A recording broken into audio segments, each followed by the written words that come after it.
Hello, guys. I hope you're doing very well. Today's topic is about something that we talked before. We talk about the imperialism, but today we're going to talk about the colonialism. It's almost the same meaning, but today we're going to see the concept. We're going to see the causes and consequences of this kind of movement, and we'll see some specific history behind it. Alright, so let's go ahead to the video.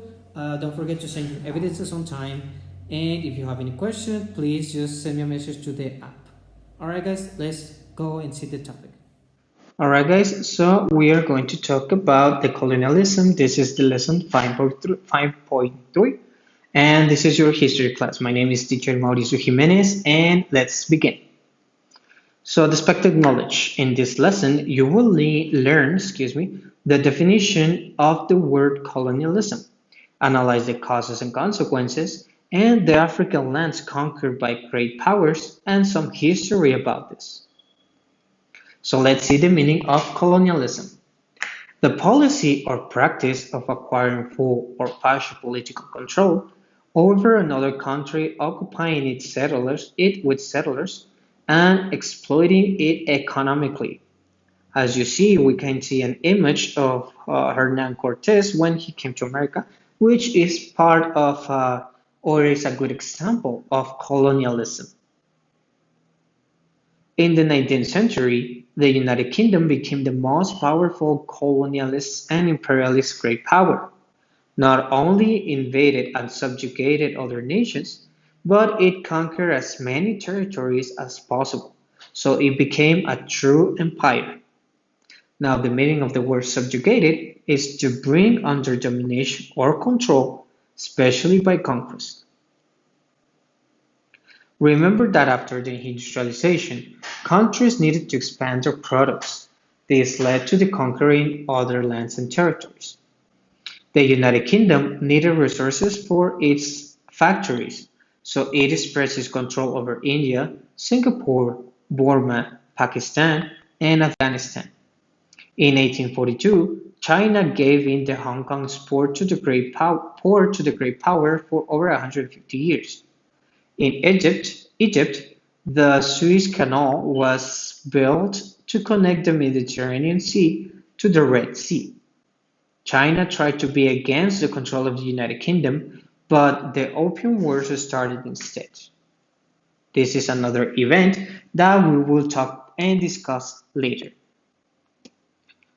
In 1884, in the Congress of Berlin, the great powers tried to stop fighting and divided the African territory.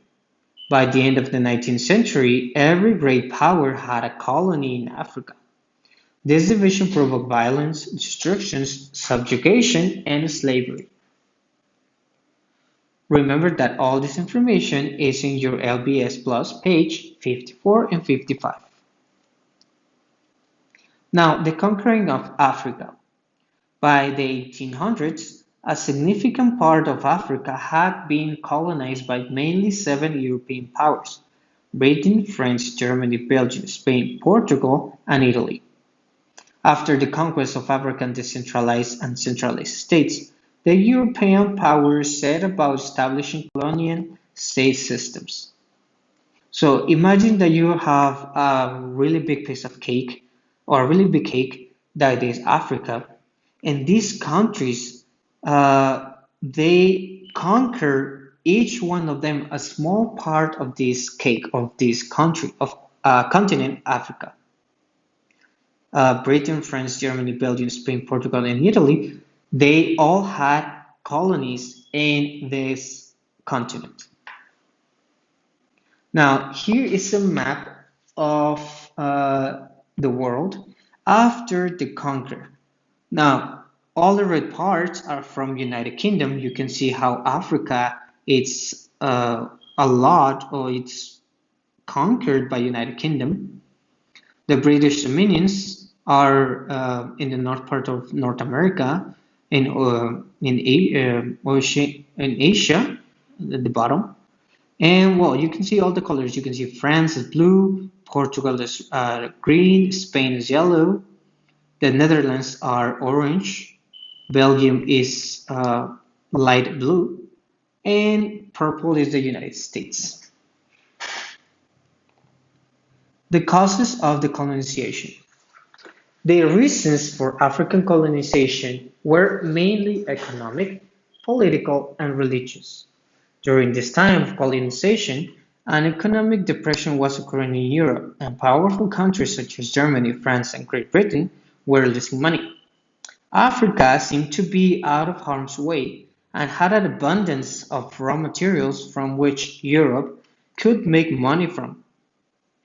Due to cheap labor of Africans, Europeans easily acquired products like oil, ivory, rubber, palm oil, wood, cotton, and gum.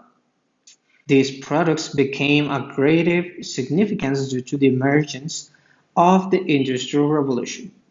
Remember that the Industrial Revolution was a process where companies, fabrics, and industries were created to produce a lot of things, so they needed a lot of materials. Now, the consequences of this, the impact that colonization had on Africa can be described as both good and bad. In terms of European political practice in Africa, all colonizing countries share similar attributes. Colonial political systems were undemocratic. Law and order, as well as peace, was a primary objective of colonial governments.